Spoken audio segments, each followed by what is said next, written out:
Last kita malam ni, kita tak lama malam ni. Muafakat Nasional. Dikabarkan sekarang ini. Okey, dia macam ni Kan saya cerita hari tu ada satu tim di dalam PAS yang nak bersama dengan Kerajaan Madani. Bila saya kata bersama dengan Kerajaan Madani ni, bukan bermakna dia nak menyokong Anwar Ibrahim, tak. Kan? Tapi mereka ni ada agenda lah. Agenda sebab tak dapat peruntukan, agenda itu, agenda. Ada agenda masing-masing lah. Politik dan sebagainya. Now, dia satu grup. Another group tak. Kita tak boleh bersama dengan kerajaan. Kita kena kekal. Now, bagaimana kita nak kekal? Itu satu soalan. Sebab sebelum ini, mereka telah khianat terhadap siapa tuan-tuan? Terhadap UMNO. Dalam Muafakat Nasional, kalau tuan-tuan ingat, Muafakat Nasional pada tahun 2020, pada awal, sebelum 2020 dibuat, tapi pada tahun 2020, sewaktu membentuk kerajaan, PAS lebih memilih untuk bersama dengan Bersatu daripada bersama dengan UMNO. Kita tengok dalam pilihan raya Johor, kita tengok dalam pilihan Melaka, PAS lebih memilih untuk bersama dengan Bersatu dan pergi menentang UMNO di pilihan raya negeri. Dan ini telah mengecewakan hati orang-orang UMNO sendiri. PAS, ni undi tak percaya. Tawaran hidup semula kerjasama Muafakat Nasional, PAS tak ikhlas, Zahid. Presiden UMNO Datuk Seri Zahid menyifatkan tawaran untuk kedua-dua parti melalui Muafakat Nasional dihidupkan semula sebagai tidak ikhlas. Kami tidak fikir mereka ikhlas dalam buat tawaran itu kerana yang keluar dari MN bukan UMNO tetapi mereka. Mereka menikam kami dari belakang. Mereka lakukan kerana melebihi dari apa yang kita setujukan. Saya tidak rasa mereka ikhlas dalam buat tawaran itu, katanya kepada pemberita. Sebelum ini, Syedul Am Datuk Hasim Jassin berkata beliau yakin kerjasama antara parti dan UMNO masih boleh dihidupkan melalui Muafakat Nasional. Untuk rekod, MN adalah kerjasama yang dibentuk pada 14 September 2019 susulan Himpunan Penyatuan Ummah. Masa tu, kalau tuan-tuan ingat, Pasir Salak yang bawa. Poster ni memang ada dekat UMNO dahulu. Memang ada dekat dalam bangunan UMNO. Zahid dan juga Hadi Awang angkat keris pada masa itu. Memang ada. Tetapi gambar itu last saya pergi ke bangunan UMNO sebab ada meeting. Baik. Now, adakah kita wujud dulu senario. Kenapa tiba-tiba PAS, sebuah parti yang menganggap diri dia paling kuat, yang ada kerusi paling banyak, tiba-tiba bercerita tentang nak mewujudkan kembali Muafakat Nasional. Okey, saya akan nyatakan kira-kira PAS sekarang ini mereka tahu mereka kuat, rasa diri kuat dalam pilihan raya. Tuan-tuan perasan tak? Mereka nampak berjaya hanya dalam pilihan raya yang lepas. Pilihan raya ke-15. Kenapa? Kenapa tiba-tiba PAS boleh melonjak naik dalam pilihan raya ke-15? Orang kata sebab dia ada TikTok, dia ada social media.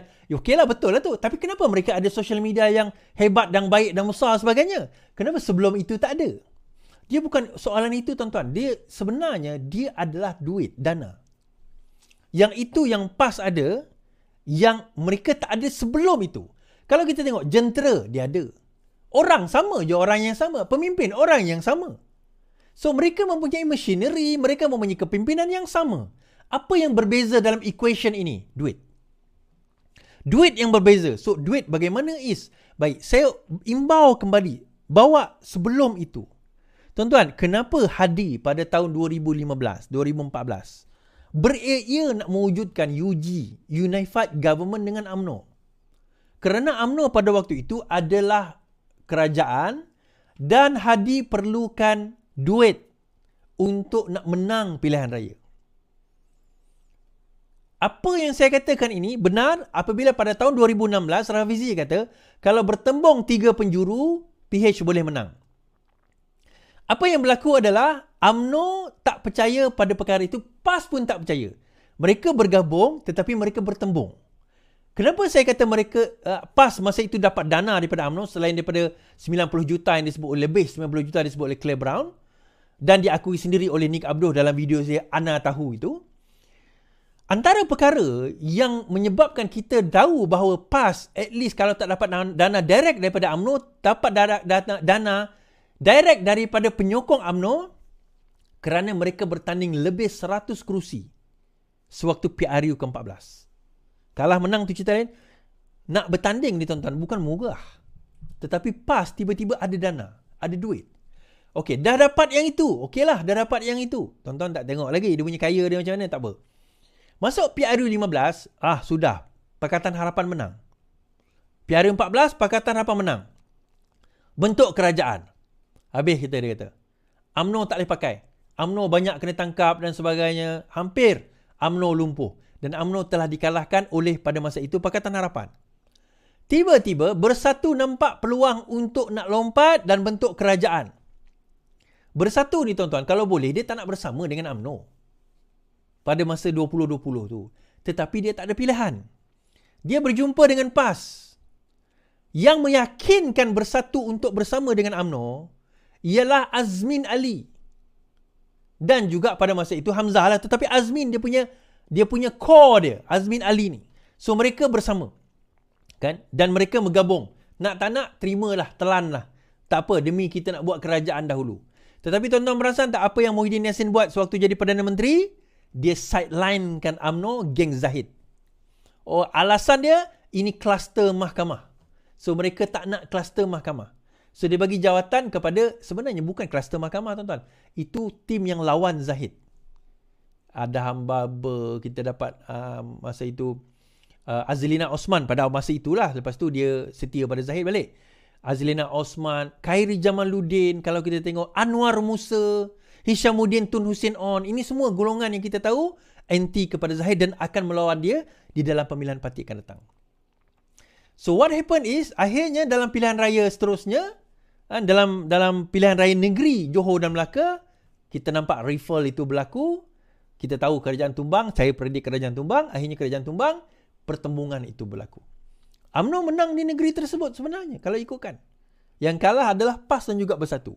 Tetapi dalam tempoh itu masuk PRU 15, apa yang PAS dapat adalah sebelum PRU 15, suatu kerajaan 33 bulan, PAS dapat dana. PAS dapat duit tuan-tuan. Kerana itu mereka beria-ia nakkan darurat. Minta pada hujung 2020 yang di-Pertuan Agong tak perkenankan. Akhirnya bawa kepada Januari yang di-Pertuan Agong berkenankan. Kenapa dia nak darurat tu? Supaya negara boleh tutup. Negara dah tutup dah. Parlimen boleh tutup. Pada masa itu, masa COVID, negara tutup, parlimen tak tutup. Tapi bila dibuat darurat, parlimen digantung. Yang berkuasa hanyalah Perdana Menteri. Dia jadi caretaker kepada government. So, dia boleh buat apa saja dia nak. Bila itu berlaku, masa itulah kita sedar projek-projek dan sakau-sakau ini mula berleluasa, tuan-tuan. Nasib baik kita menang dalam PRU 15. Kalau tidak, melingkup negara sekarang ini. Anwar Musa kata tempoh hari ini, dia kata saya tidak pernah melihat harga barang yang sangat mahal pada hari ini. Dia lupa ke bahawa pada zaman dia memerintah, minyak RM50, tuan-tuan. Minyak masak tu RM50. Harga beras tak payah cerita lah. Ayam memang tak ada kat dalam pasaran. Telur pun tak ada dalam pasaran. Harga tak payah cerita pada masa itu. Jangan nak sembang sangat. Dan dia kata apa pada waktu itu? Oh, ini adalah keadaan global, dia kata. Ini fenomena global. Kita tak boleh nak buat apa. Pada masa itu inflasi, kalau tak silap saya, was 4 to 5%. Sekarang ni 1.5% inflation. Perubahan harga itu akan berlaku. Tetapi kadarnya itu tidak terlalu pantas. Nah, balik kepada cerita tadi.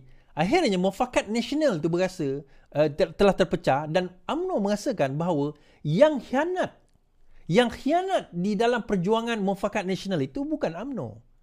Yang khianat di dalam perjuangan mufakat nasional itu adalah PAS. Sekali lagi, buat kesekian kalinya PAS tikam belakang mereka. Dan PAS dia bukan mengikut Melayu Islam, dia ikut di mana dan siapa yang ada duit. Dia ikut siapa dan di mana dan ya, siapa yang ada duit, yang boleh benefit dia orang. Mula dulu dia ikut UMNO, lepas tu dia ikut Bersatu. Sekarang ni mereka nak kembali semula bersama dengan UMNO. Zahid dah nampak benda ni, tuan-tuan. Zahid Hamidi dah nampak. It's all about money. Masuk election lepas ni, paling dekat ni 2020, ni Sabah tahun ni lah mungkin kot. Sabah mungkin tahun ni atau tahun depan. 2026, Johor Melaka. Paling awal adalah Johor dan Melaka. So PRN Johor dan Melaka ni, dia nak cekal duit daripada mana? Masuk PRU, dia nak cekal duit daripada mana? Masuk PRU ke-16 ni, dia orang nak cekau duit daripada mana? PAS ni. Dia nak kena kekalkan 4 negeri, tuan-tuan. Dan dia kena kekalkan parlimen 40 lebih yang dia menang tu. Bayangkan satu parlimen nak menang, dia at least perlukan 1 million ringgit.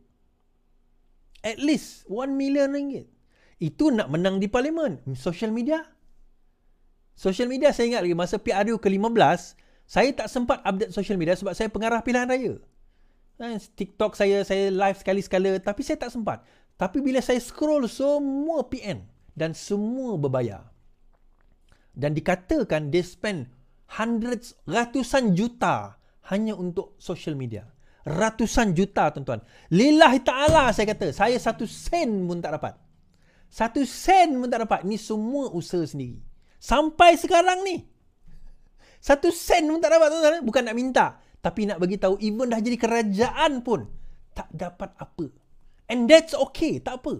Sebab kita buat, memang kita buat. Dia orang mana pergi? Yang the view sampai ratus juta, yang view like sampai puluh ribu. Mana dia orang sekarang? Di mana mereka sekarang? Yang tinggal macam-macam je. Yang lain semua kena tinggal. Dan mereka hanya boleh bermain fitnah, tuan-tuan. Mereka hanya boleh bermain fitnah. Sebab itu saya kata, pembangkang sekarang ni dia dah tak boleh pergi ke mana dah. Dia dah tak tahu dia image apa. Dia nak jadi jahat ke?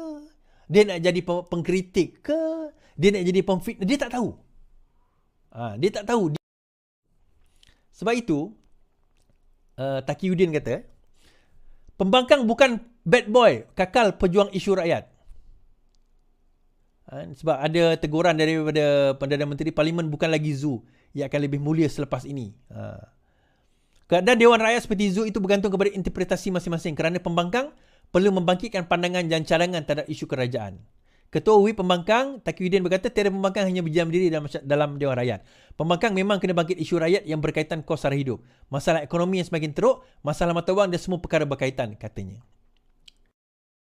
Dia jadi zoo tu bukan nak bangkitkan isu tu, tak ada masalah. Tetapi isu tu tak dibangkitkan pun. Yang masalahnya antaranya Syahidan Kasim lah. Syahidan Kasim. Orang cerita lain, dia pergi jerit benda lain. Orang cakap benda lain, dia pergi jerit benda lain. Dia tu kaki jerit, tahu tak? Tapi lawan dia Hamzah lah. Hamzah pula apa? Sani Hamzan. Sani Hamzan. Hulu Langat. Sani lah lawan dia. Kena ada juga orang macam Sani ni. Kalau tak mengarut je. Orang baru nak cerita benda lain, dia buat isu lain. Orang nak cerita benda lain, dia buat isu lain. Itu yang berlaku. Jadi, yalah, saya tak nak cerita dulu apa yang berlaku dalam pilihan raya yang akan datang. Saya tak cerita dulu. Kan? Tetapi nak bagi tahu bahawa keadaan yang ada sekarang ini berkemungkinan besar akan ada perubahan. Berkemungkinan besar. Tapi kita tak tahu pilihan raya akan datang bagaimana. Okay? Sebab itu penting dalam kita ni, saya lah umpamanya, dalam membuat konten. Tugas saya buat konten. Saya penat ke ni, mata pun dah penat, muka dah penat. Tak apa. Kerja saya buat konten je. Kan? Kerja saya teruskan saja. Itu yang paling penting. Baik. Untuk makluman tuan-tuan dan perempuan juga, insya-Allah saya dan juga beberapa rakan akan buat satu program liqa Ramadan atau usrah Ramadan, insya-Allah di Kuala Lumpur. Dalam Ramadan yang saya tak ingat, dia ada tarikh, nanti saya akan umumkanlah. Lokasinya berkemungkinan di Damansara dan insya-Allah saya akan open kepada tuan-tuan dan perempuan untuk hadir, dan kita sediakan makanan sekali berbuka puasa, kita tarawih, kita ada pengisian daripada seorang ustaz, dan insya-Allah berlaku dalam tempoh bulan Ramadan, insya-Allah. Bukan tiap hari lah, mungkin seminggu sekali macam tu untuk kita isi masa Ramadan. Terima kasih. Amy Gaste, 5.99 pound sterling. Wow, pound sekarang. Thank you mate. Okay. So insyaAllah kita akan buat. Dan mungkin kita akan buat live juga. Jadi siapa yang nak bersama dengan kita, boleh bersama dengan kita, dalam live tersebut, liqa Ramadan. Tapi dalam liqa Ramadan tu kita juga menyentuh soal politik. Kan? Kita buat soalan politik sebab itu program saya, seperti saya. So nanti insyaAllah saya akan umumkan dan tuan-tuan dan perempuan dialu-alukan datang. InsyaAllah. Okay?